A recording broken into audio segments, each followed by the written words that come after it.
Hey y'all, welcome back to my YouTube channel. This is Dana, and I started a YouTube channel to talk about my life experience with narcissistic abuse. I started this channel because I went through something that was pretty traumatic, and it actually changed my life forever for the better. And I just want to shed light on this topic in hopes of helping others who have gone through similar situations feel comfortable, and in hopes of leading them to some type of healing so that we won't be stuck in situations like this and in toxic relationships that are not healthy for us and that won't lead to the happy life that we have been promised. So welcome back. Comment, subscribe. Thank you guys for liking so far and just watching so far. And I hope that, like I said, this whole thing is helping somebody. That's my only goal. So in this video, we're going to talk about some red flags that I missed in my relationship with narcissist number 2.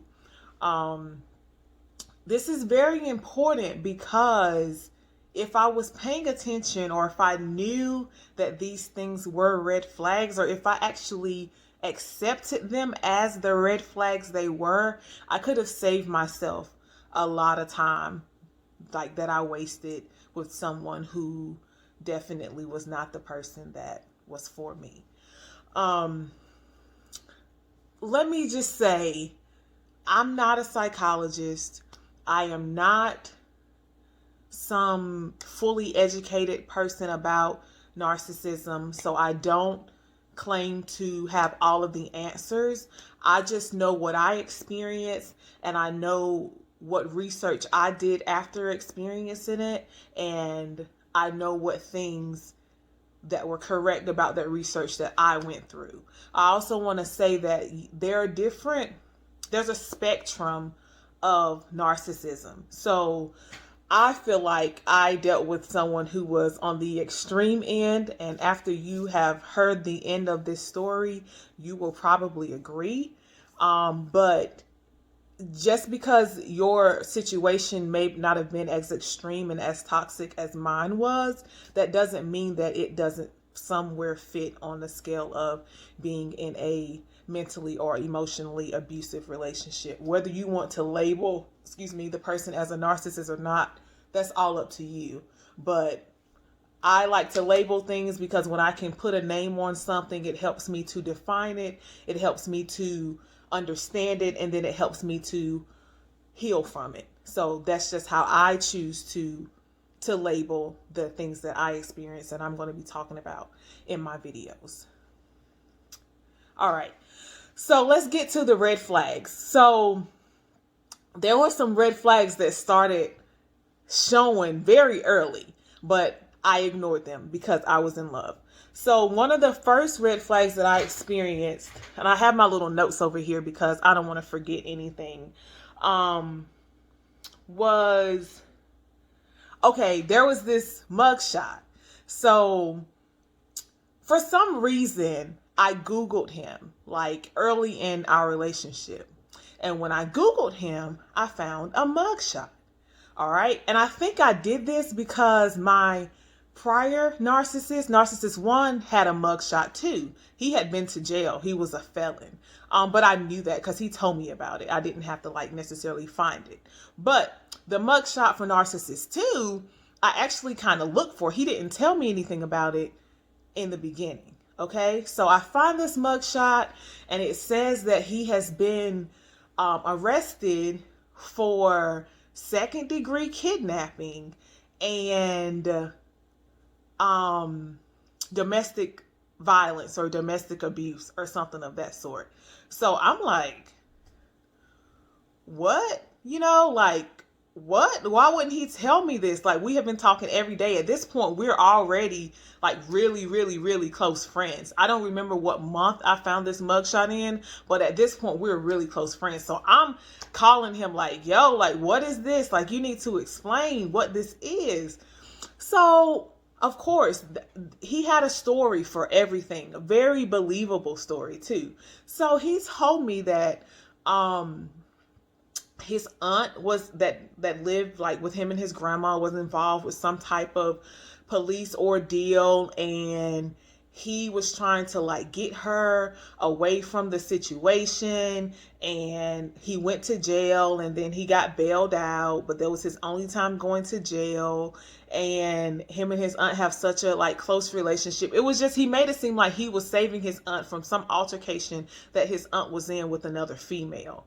Of course, me not really knowing what second degree kidnapping even really means, I'm like, okay, that makes sense. That makes sense, because I wanted it to make sense. Does it make sense? No. Does it sound like a lie? Definitely yes. But if you've convinced yourself that this person is the one for you and that they can do and say no wrong, then you're going to go along with whatever they say. So that's what I did. So that's red flag number one. If you find out something about somebody and you feel like it's something that they probably should have told you because you feel like your relationship is on a higher level, then you need to check into that, because that means that they're technically trying to hide something from you, and you are more, I guess, in debt and involved in a relationship than what they are. So that's why they chose to avoid telling you the truth, because they didn't want you to find that out, because they didn't want you to find out who they really are. As the time went along, he told me about his previous mate. All right. And because we had conversations like, what was your past relationship like? And he told me about this girl that he used to deal with or whatever. And he told me that basically it just didn't work out. Like, she wasn't the one for him, and she was crazy, and just made up all this stuff about this girl so that I would think like, oh, you have a crazy girl. So just going on along, this is after April, we started being sexually active together. And come October, I was coming back home from homecoming or something in October. And he texted me and said, yo, I just found out that she looked like she trying to put a baby on me, man, or something like that. I'm like, trying to put a baby on you? Like, what do you mean? Like, who? Like, what are you talking about? My ex or whatever, she says she pregnant and it's mine. I'm like, what do you mean? Like, how did this happen? Like, when did this happen? Like, I thought that we were monogamous, because we did have a conversation about being monogamous. But when this came up, he acted like we never had the conversation. And that was just something that I made up in my head. This is called, what is this called? Gaslighting. When you know that you talked about something, or someone told you something, or you guys agreed on something and you remember it, but then they try to act like it never happened.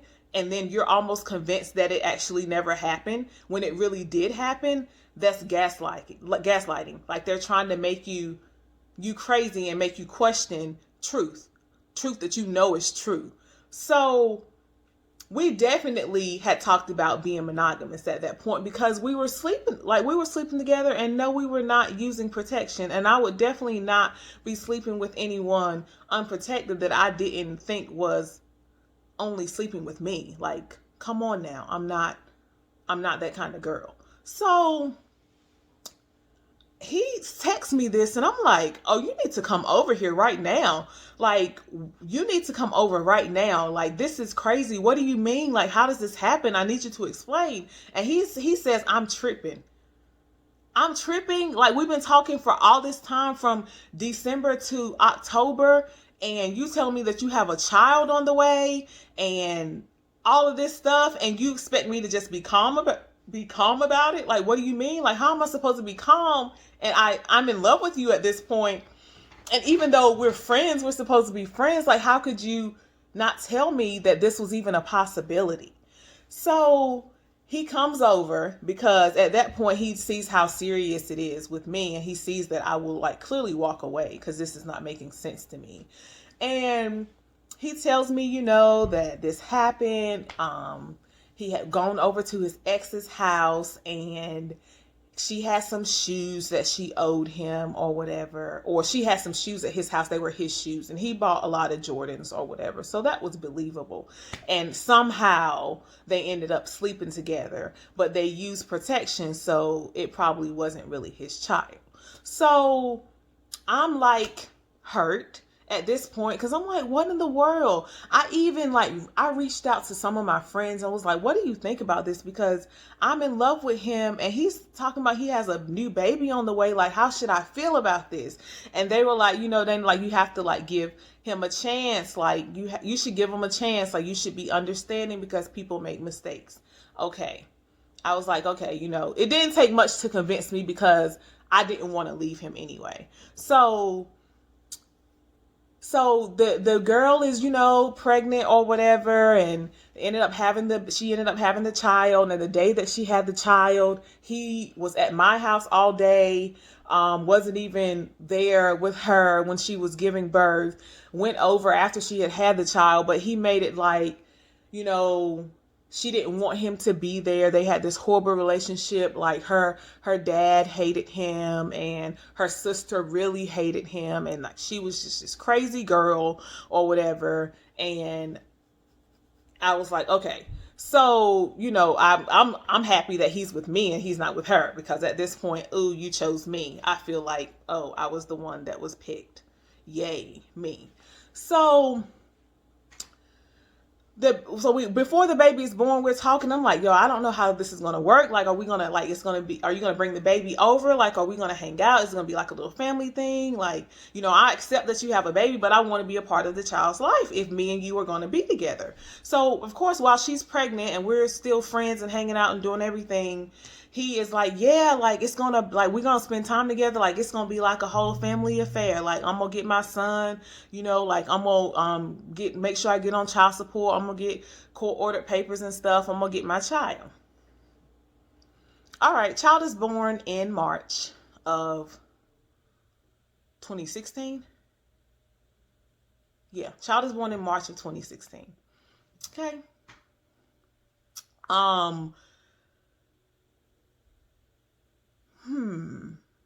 Child is born in March of 2016.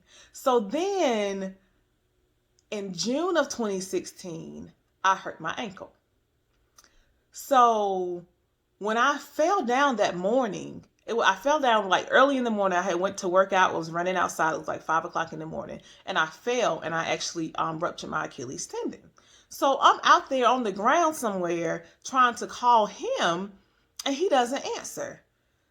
So this is a red flag that whenever I called him, normally he didn't answer, but he always called me. And whenever he called me, I always answered. So for example, like I could just call him and he missed the call, or he could just call me and I missed the call. Then I call him right back and he doesn't answer the phone. So he was always kind of like that, but he had excuses for that. So anyway, I hurt my ankle. I'm crying. I'm distraught. I don't have anybody to come and get me, anybody to come and help me. I have always known my dad to be there for me in situations that I don't have the answer to or where I need help. So I always looked for men who would be there for me just as I would be there for them. And he definitely didn't have those qualities. He would call every day at a certain time, but when I really needed him to come through for me, he was never there. That's a red flag, because a person who's your friend, who you're considering dating, should always be there for you. When you call them, they should answer the phone. It shouldn't be a continuous like, oh, I can never call you, but you can always call me type of situation. No, that's manipulation, and that's a game that's being played. So I was upset I've done like drug my little ankle and my little self back to my home, drove myself to the hospital, and then made an appointment at the orthopedic office and drove myself there. By the time he called me back, it was 10 o'clock in the morning, and he didn't call me back until he got to work. So then we have this big argument, and he's like kind of making a joke about me falling and about me hurting my ankle. And I'm like, this is weird. Like, I thought you, and I'm crying, like I'm hurting, but because he is a narcissist, he can't feel pain. It's almost like he got some type of underlying joy out of me being like hurt, me not being at my normal abilities, because that's another thing that another characteristic that they portray is that when you're down or you are inferior in some way, or they feel like you're inferior, it gives them a sense of joy, which is evil. Like, it's pure evil. But it is definitely, as I look back on the relationship and look back on his character, that is definitely something that he portrayed. I just didn't recognize it. So I hurt my ankle. I had to have surgery. All in this time, he had told me about a cruise that he was going to be going on with his mom. What 30-something-year-old man goes on cruises with his mother? But he had me convinced that he was going to New York. His mom had this cruise paid for, and he was going on it. So at the time that I was having surgery, getting my ankle fixed, he was set to leave for a cruise to the Bahamas. Okay?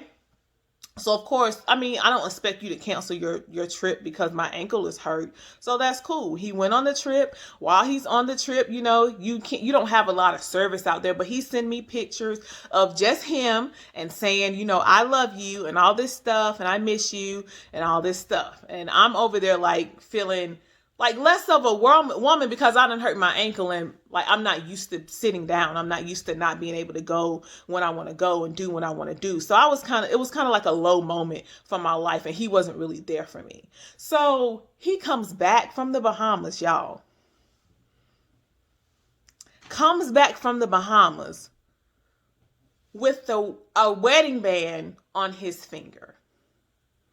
Now, I can't remember whether it was on the actual wedding finger or not, but it was a wedding band.